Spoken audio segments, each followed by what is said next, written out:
ত্যাগের মহিমায় উদযাপিত হচ্ছে ঈদুল আজহা। দেশ জাতির মঙ্গল কামনা, ফিলিস্তিনের জন্য বিশেষ মোনাজাত।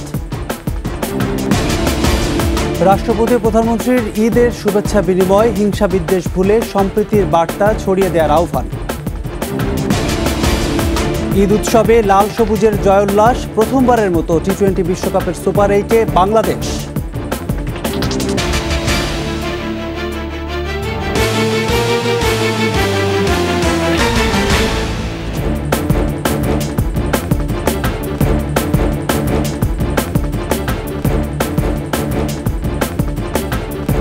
ঈদ মোবারক।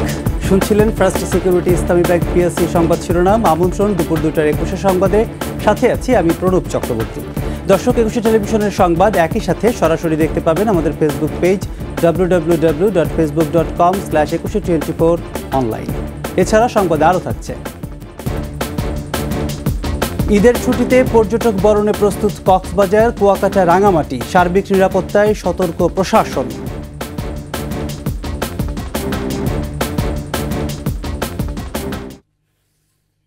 ত্যাগের মহিমায় যথাযথ ভাব গাম্ভীর্যের মধ্য দিয়ে উদযাপিত হচ্ছে পবিত্র ঈদুল আজহা।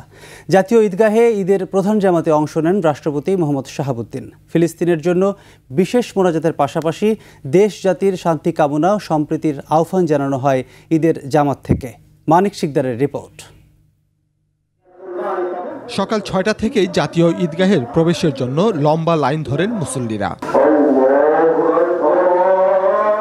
সকাল 7:30টায় শুরু হয় প্রধান জামাত। রাষ্ট্রপতি মোহাম্মদ শাহাবুদ্দিন, প্রধান বিচারপতি ওবায়দুল হাসান, মন্ত্রিপরিষদ সদস্য, হাইকোর্টের বিচারপতি, রাজনৈতিক নেতৃবৃন্দ সহ সর্বস্তরের মানুষ এই জামাতে অংশ নেন।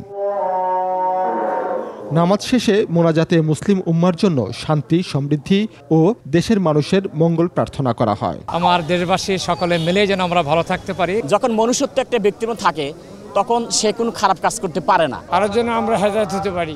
ত্যাগের মহিমায় বুকে বুক মিলিয়ে প্রীতির বন্ধনে আবদ্ধ হন মুসল্লিরা। আল্লাহর কাছে চাওয়া যেটা সকলের সুখ, শান্তি, সমৃদ্ধি। আমি নামাজ পড়ছি, অনেক নামাজ পড়ছি। পুরুষের পাশাপাশি নারীরাও নামাজ আদায় করেন জাতীয় ঈদগাহে। এক আল্লাহর থেকে আসছি, তিনি পাঠাইছেন এবং তার রাস্তা থেকে যেন আমরা এই পৃথিবীর থেকে যেতে পারি। সব পরিবারে ঈদ উদযাপন করতে পেরে খুবই ভালো লাগছে। অভিজ্ঞতা খুবই ভালো। এখানে খুব শৃঙ্খলার সাথে সবকিছু মেনটেন করা হয়েছে। ফিলিস্তিনে মুসলিমদের বিরুদ্ধে চলমান সহিংসতা ও বিশ্বের বিভিন্ন দেশে বিরাজমান অস্থিরতায় উদ্বেগ প্রকাশ করে রক্তপাত ত্যাগ করে সম্প্রীতির আহ্বান জানান মুসল্লিরা। কাজাবাসী যাতে হেফাজত থাকে তার জন্য দোয়া করেছি। আল্লাহ, তুমি ফিলিস্তিনি মুসলমানদের তোমার গায়েবী মদত হেফাজত করো, সবার বাসযোগ্য পৃথিবী হোক সেই দোয়া করেছি। জাতীয় মসজিদ বাইতুল মোকাররমে প্রথম জামাত হয় সকাল 7টায়। পর্যায়ক্রমে মোট 5টি জামাত অনুষ্ঠিত হয় এখানে। খুব আনন্দিত লাগছে আর কি, যে ছেলেকে নিয়ে আসলে মসজিদে আসতে পারছি। ওরা অস্ট্রেলিয়া থেকে আসছে, ওদের নিয়ে আসছি বাংলাদেশের জাতীয় মসজিদ দেখাতে। ঈদের দিন সকালে বাংলাদেশ ক্রিকেট টিমের সাফল্যে ঈদ আনন্দে যোগ করে বাড়তি মাত্রা। আমাদের ক্রীড়াঙ্গনে এক নতুন আনন্দ আমাদেরকে দিয়েছে ঈদের দিনে। বাংলাদেশ টিমের প্রতি সমগ্র দেশবাসীর দোয়া রইল যাতে তারা আরও ভালো করতে পারে। নামাজের পর রাজধানীর বিভিন্ন পাড়া মহল্লায় পশু কুরবানিতে অংশ নেন মুসল্লিরা। শুধু পশু কুরবানি নয়, মানবিকতা ও ত্যাগের মহিমায় উদ্ভাসিত হওয়ার শিক্ষা দেয় পবিত্র ঈদুল আজহা। ফিলিস্তিনি সহ বিশ্বের বিভিন্ন দেশে যে চলমান সহিংসতা, অস্থিরতা চলছে তা থেকে সম্প্রীতির বন্ধনে আবদ্ধ হওয়ার জন্য প্রার্থনা করেন মুসল্লিরা। ঈদ উৎসবের পাশাপাশি দেশ গড়ার প্রত্যয় ছিল সবার কণ্ঠে। মানিক শিকদার, 21 টেলিভিশন, ঢাকা। ঈদুল আজহা উপলক্ষে শুভেচ্ছা বিনিময় করেছেন রাষ্ট্রপতি মোহাম্মদ শাহাবুদ্দিন ও প্রধানমন্ত্রী শেখ হাসিনা। বঙ্গভবনে রাষ্ট্রপতি বিভিন্ন দেশের কূটনীতিক ও বিশিষ্টজনদের সাথে শুভেচ্ছা বিনিময় করেন। আর গণভবনে আওয়ামী লীগের নেতাকর্মীদের সাথে শুভেচ্ছা বিনিময় করেন সরকার প্রধান। ধনী দরিদ্র নির্বিশেষে সবার সাথে ঈদের আনন্দ ভাগাভাগি করে নেওয়ার আহ্বান জানান রাষ্ট্রপতি ও প্রধানমন্ত্রী। বিস্তারিত থাকছে রিপোর্টে। পবিত্র ঈদুল আজহার সকালে বঙ্গভবনের ক্রেডেনশিয়াল হলে রাষ্ট্রপতি মোহাম্মদ শাহাবুদ্দিনের ঈদ শুভেচ্ছা বিনিময়। বিভিন্ন দেশের কূটনীতিক, মন্ত্রিপরিষদের সদস্য, প্রধান বিচারপতি, উচ্চপদস্থ কর্মকর্তা ও গণমাধ্যম ব্যক্তিত্ব এবং বিভিন্ন শ্রেণী পেশার বিশিষ্টজনদের সাথে শুভেচ্ছা বিনিময় করেন রাষ্ট্রপতি। দেশবাসীর উদ্দেশ্যে শুভেচ্ছা বক্তব্যে রাষ্ট্রপতি বলেন, যুদ্ধ বিগ্রহ ও সংঘাত সংকটে বিশ্বে যারা বিপদগ্রস্ত এবং দেশে ঘূর্ণিঝড় রিমালে ক্ষতিগ্রস্তদের পাশে দাঁড়াতে হবে, ভাগ করে নিতে হবে ঈদের খুশি। পশু কুরবানির সাথে সাথে যাতে আমরা অন্তরের পশুত্ব, কলুষতা, হিংসা, বিদ্বেষ পরিহার করতে পারি, মহান আল্লাহর দরবারে এই প্রার্থনা করছি। ত্যাগের মহিমা প্রতিফলিত হোক সবার জীবনে, সবার মাঝে ছড়িয়ে পড়ুক ঈদের আনন্দ, ঈদের খুশি। কোরবানির বর্জ্য যথাসময়ে অপসারণে দেশবাসীকে সহযোগিতার আহ্বান জানান রাষ্ট্রপ্রধান। পরিষ্কার পরিচ্ছন্নতা ঈমানের অঙ্গ। কীট পতঙ্গ, মশামাছি ও বিভিন্ন রোগের প্রকোপ থেকে রক্ষা পেতে কোরবানির পর বাড়ির আশেপাশের পরিবেশ পরিচ্ছন্ন রাখতে সকলকে দায়িত্বশীল ভূমিকা রাখতে আহ্বান জানাচ্ছি। এদিকে পবিত্র ঈদুল আজহা উপলক্ষে গণভবনে আওয়ামী লীগ ও সহযোগী সংগঠনের নেতাদের সাথে শুভেচ্ছা বিনিময় করেছেন প্রধানমন্ত্রী শেখ হাসিনা। ঈদের নামাজ শেষে গণভবনে প্রধানমন্ত্রীকে ফুল দিয়ে শুভেচ্ছা জানান আওয়ামী লীগ সাধারণ সম্পাদক ওবায়দুল কাদের সহ দলের সিনিয়র নেতারা। সহযোগী সংগঠনের নেতারাও প্রধানমন্ত্রীকে শুভেচ্ছা জানান। প্রধানমন্ত্রী তার কার্যালয়ের বিভিন্ন বিভাগের কর্মকর্তা কর্মচারীদের সাথেও শুভেচ্ছা বিনিময় করেন। প্রণব চক্রবর্তী, একুশে টেলিভিশন, ঢাকা। এদিকে সারা দেশেও উৎসব আনন্দে উদযাপিত হচ্ছে ঈদুল আজহা। সকালে ঈদের জামাত শেষে দেশের শান্তি ও সমৃদ্ধি কামনায় বিশেষ মোনাজাত করা হয়। পরে পশু কোরবানি দেন ধর্মপ্রাণ মুসল্লিরা। প্রতিনিধিদের সহায়তায় রত্না জামানের রিপোর্ট। উপমহাদেশের সবচেয়ে বড় ঈদ জামাত কিশোরগঞ্জের ঐতিহ্যবাহী শোলাকিয়ায়। নিরাপত্তাকে সর্বোচ্চ গুরুত্ব দিয়ে লাখো মুসল্লির অংশগ্রহণে সুষ্ঠুভাবে শেষ হয় ঈদের জামাত। রেওয়াজ অনুযায়ী জামাত শুরুর আগে মুসল্লিদের সংকেত দিতে ফাঁকা গুলি ছোড়া হয়। ঈদের দিন সিলেটে ভারী বর্ষণ শুরু হয়। রাস্তাঘাট ডুবে পানি ঢুকে পড়ে বাসাবাড়ি ও ব্যবসা প্রতিষ্ঠানে। এ অবস্থায় ঈদগাহে মুসল্লিদের উপস্থিতি কম ছিল। গাজীপুরের রাজবাড়ী মাঠে কেন্দ্রীয় ঈদগাহ ময়দানে ঈদের প্রধান জামাতে সংসদ সদস্য জাহিদ হাসান রাসেল সহ সর্বস্তরের মানুষ অংশ নেন। ময়মনসিংহে সকাল 8:30টায় কেন্দ্রীয় আঞ্জুমান ঈদগাহ ময়দানে প্রথম জামাত অনুষ্ঠিত হয়। চট্টগ্রামে ঈদুল আজহার প্রথম ও প্রধান জামাত হয়েছে জমিয়তুল ফালাহ জাতীয় মসজিদে। এই জামাতে অংশ নেন শিক্ষামন্ত্রী মহিবুল হাসান চৌধুরী নওফেল। বরিশালে ঈদের প্রধান জামাত নগরীর বন্দর রোডের হেমায়েত উদ্দিন কেন্দ্রীয় ঈদগাহ ময়দানে সকাল 8টায় অনুষ্ঠিত হয়। রংপুরে মডেল মসজিদে পবিত্র ঈদুল আজহার নামাজ আদায় করেন জাতীয় সংসদের বিরোধী দলীয় নেতা ও জাতীয় পার্টির চেয়ারম্যান জিএম কাদের। রাজশাহী মহানগরীর কাদিরগঞ্জে হাজী লাল মোহাম্মদ ঈদগাহ ময়দানে ঈদের জামাত আদায় শেষে দেশ ও জাতির কল্যাণ কামনা করে দোয়া ও মোনাজাত করা হয়। উপস্থিত ছিলেন রাজশাহী সিটি কর্পোরেশনের মেয়র AHM খায়রুজ্জামান লিটন। খুলনায় সকাল 8টায় সার্কিট হাউস ময়দানে ঈদের প্রথম জামাত অনুষ্ঠিত হয়। এশিয়ার সবচেয়ে বড় ঈদগাহ দিনাজপুরের গোরে শহীদ ময়দানে অংশ নেন লাখো মুসল্লি। রত্না জামান, একুশে টেলিভিশন। দর্শক, এবারে জানাবো রাজধানীতে পশু কোরবানির ও বর্জ্য অপসারণের খবরাখবর। এই মুহূর্তে মিরপুরে বর্জ্য অপসারণ ব্যবস্থা নিয়ে কথা বলছেন ঢাকা উত্তর সিটির মেয়র আনিসুল হক। আমরা চলে যাচ্ছি সেখানে। আমরা সকাল থেকে আমরা আমাদের মাঠে আছি এবং আজকে আপনারা জানেন যে মাননীয় প্রধানমন্ত্রী বলেছেন কিছু জায়গা নির্দিষ্ট করে দেওয়ার জন্য। তারই পরিপ্রেক্ষিতে আজকে এই কেরুর এখানে 7 নম্বর ওয়ার্ডে একই জায়গায় 4টি জায়গায় আজকে 1200 পশু কোরবানি দেওয়া হয়েছে। এটি একটি বিরাট বড় আমাদের অর্জন, কারণ 1200 পশু যদি 1200 জায়গায় দেওয়া হতো তাহলে সিটির কি অবস্থা হতো। তা আমরা চাচ্ছি এরকম করে যারা যারা পশু কোরবানি দিবে তাদেরকে আমরা বিভিন্ন ধরনের প্রণোদনা দিব। আমরা মনে করি এলাকাবাসীকে এগিয়ে আসতে হবে।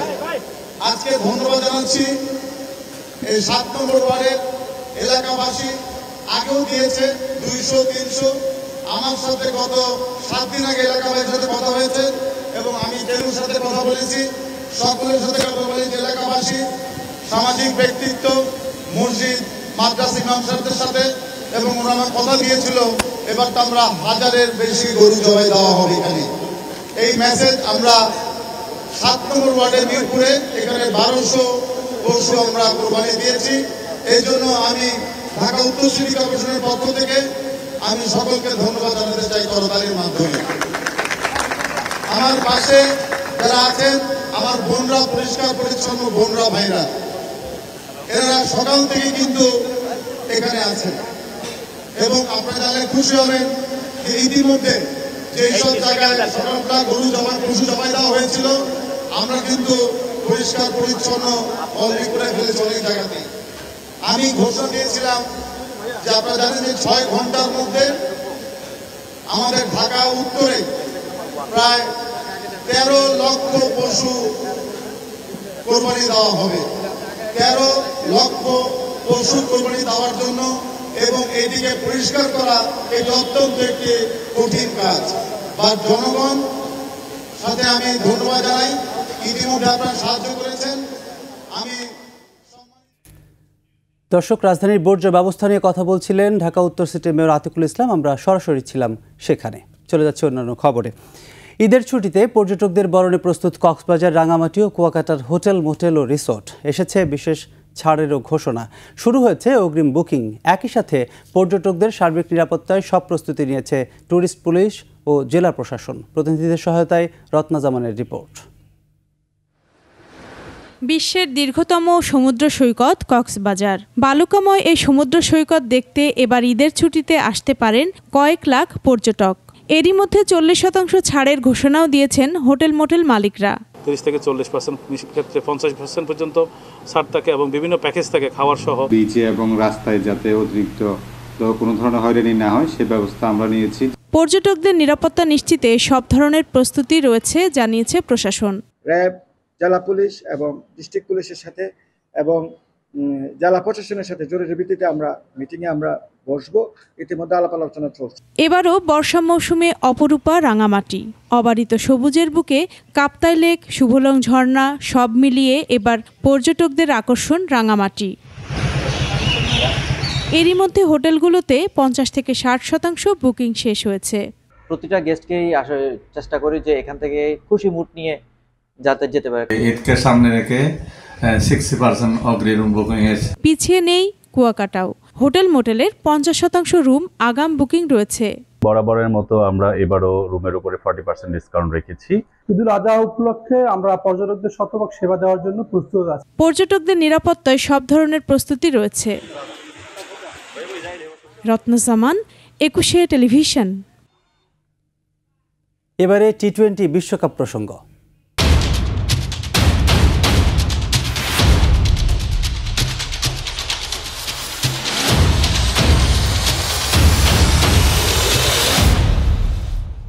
ঈদের আনন্দে জয়োল্লাসে মাতল টিম বাংলাদেশ। নেপালকে 21 রানে হারিয়ে টি-20 বিশ্বকাপের ইতিহাসে প্রথমবার দ্বিতীয় রাউন্ডে খেলার যোগ্যতা অর্জন করল টাইগাররা।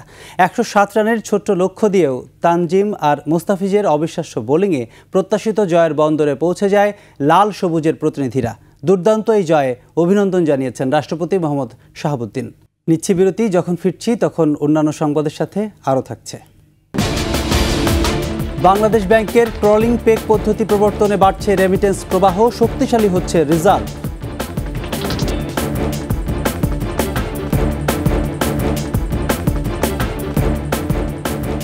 আবারও আমন্ত্রণ দুপুর 2টার 21 সংবাদে। ঈদের দিনে ব্রাহ্মণবাড়িয়া ও গাজীপুরে সড়ক দুর্ঘটনায় প্রাণ গেছে 5 জনের। তাদের মধ্যে ব্রাহ্মণবাড়িয়ার আশুগঞ্জে মোটরসাইকেল নিয়ন্ত্রণ হারিয়ে 2 ভাই নিহত হন। পুলিশ জানায় রবিউল খান ও হুমায়ুন খান ঢাকায় জুতার ব্যবসা করেন। ঈদ উদযাপনে 3 জন মোটরসাইকেলে করে বাড়ি ফিরছিলেন। পথে আশুগঞ্জের সোহাগপুর এলাকায় মোটরসাইকেলটি নিয়ন্ত্রণ হারালে গুরুতর আহত হন তারা। পরে স্থানীয়রা উদ্ধার করে হাসপাতালে নিলে চিকিৎসক 2 জনকে মৃত ঘোষণা করেন। আহত হন মনিরুল নামে 1 জন। এদিকে গাজীপুরের টঙ্গী ও হোতাপাড়ায় পৃথক সড়ক দুর্ঘটনায় 3 জন নিহত, গুরুতর আহত হন 1 জন।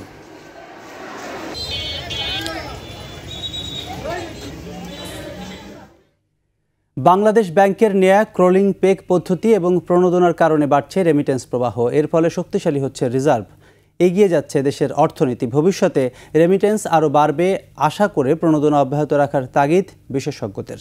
তহিদুর রহমানের রিপোর্ট।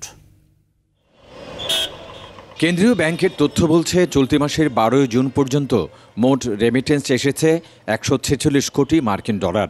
গত বছর একই সময়ে যার পরিমাণ ছিল 84 কোটি ডলার, বেড়েছে প্রায় 74%। চলতি বছর মে মাসে 225 কোটি ডলারের প্রবাসী আয় আসে, যা গত 46 মাসের মধ্যে সর্বোচ্চ। এভাবে প্রতিদিনই বেড়ে চলছে রেমিটেন্স প্রবাহ, যা দেশের রিজার্ভ সহ অর্থনীতির জন্য খুবই ইতিবাচক বলছেন বিশেষজ্ঞরা। আমাকে তো যে সমস্ত ইন্টারন্যাশনাল গুডস বা সার্ভিসেসগুলো নিয়েছি এগুলোকে পরিশোধ করতে হবে। তো এগুলো পরিশোধ করার সময় যদি আমার ডলার না থাকে তখন কি হবে? ইকোনমির মধ্যে একটা কন্ট্রাকশনস চলে আসবে। রেমিটেন্স কিন্তু অনেক কমে গিয়েছিল, তো সেটা কিন্তু আবার বাউন্স ব্যাক করেছে। সামনে আরো অনেক এটা বাড়ার সুযোগ আছে। বিশেষজ্ঞরা বলছেন সরকার এবং বাংলাদেশ ব্যাংকের নেয়া ডলারের রেট এবং ক্রলিং পেগ পদ্ধতির মতো সময়োপযোগী সিদ্ধান্তের ফলে ইতিবাচক প্রভাব পড়েছে মানি মার্কেটে। তারা একটা ক্রলিং প্যাক সিস্টেম করে দিয়েছে এবং এভাবে অ্যাকচুয়াল রেটের কাছাকাছি আমাদের রাখতে হবে, যাতে আপনার আনঅফিশিয়াল যে চ্যানেলগুলো আছে সেখান থেকে ব্যাংকিং চ্যানেলের রেটের মধ্যে কোনো পার্থক্য না থাকে। কেন্দ্রীয় ব্যাংকের উদ্যোগগুলোর মধ্যে প্রধান উদ্যোগটা হচ্ছে সংকোচনমূলক মুদ্রানীতি। রেমিটেন্সকে আপনার আগ্রহী করতে গেলে আপনার দুই দিক থেকেই করতে হবে, ইন্টারেস্ট এক্সচেঞ্জ রেটের দিক থেকে, আর একটা হচ্ছে তার সাথে কিছু সরকার সাবসিডির মতো করে দেয় যে একটু প্রণোদনাটা বাড়িয়ে দেওয়ার জন্য। এই দুইটা ব্যবস্থায় আমাদের এখানে আছে। ডলারের রেট এখন অনেকটাই উন্মুক্ত বাজারের মতো, এর ফলে স্বস্তিতে থাকবেন ব্যবসায়ীরাও। সব মিলিয়ে বাংলাদেশ ব্যাংকের এই সিদ্ধান্তের ফলে উপকার হবে দেশের অর্থনীতির। আমাদের রিজার্ভটা স্টেবিলাইজ না হওয়া পর্যন্ত আমাদেরকে অবশ্যই যারা ইনসেন্টিভ দেন তাদেরকে ইনসেন্টিভাইজেশনসটা রাখা উচিত। তৌহিদুর রহমান, 21 টেলিভিশন, ঢাকা। এর সাথে শেষ করছি 21-এর সংবাদ। যাবার আগে ফার্স্ট সিকিউরিটি ইসলামী ব্যাংক পিএলসি সংবাদ শিরোনামগুলো আরও একবার। ত্যাগের মহিমায় উদযাপিত হচ্ছে ঈদুল আজহা, দেশ জাতির মঙ্গল কামনা, ফিলিস্তিনের জন্য বিশেষ মোনাজাত। রাষ্ট্রপতি ও প্রধানমন্ত্রীর ঈদের শুভেচ্ছা বিনিময়, হিংসা বিদ্বেষ ভুলে সম্প্রীতির বার্তা ছড়িয়ে দেওয়ার আহ্বান। ঈদ উৎসবে লাল সবুজের জয়োল্লাস, প্রথমবারের মতো টি-20 বিশ্বকাপের সুপার 8-এ বাংলাদেশ।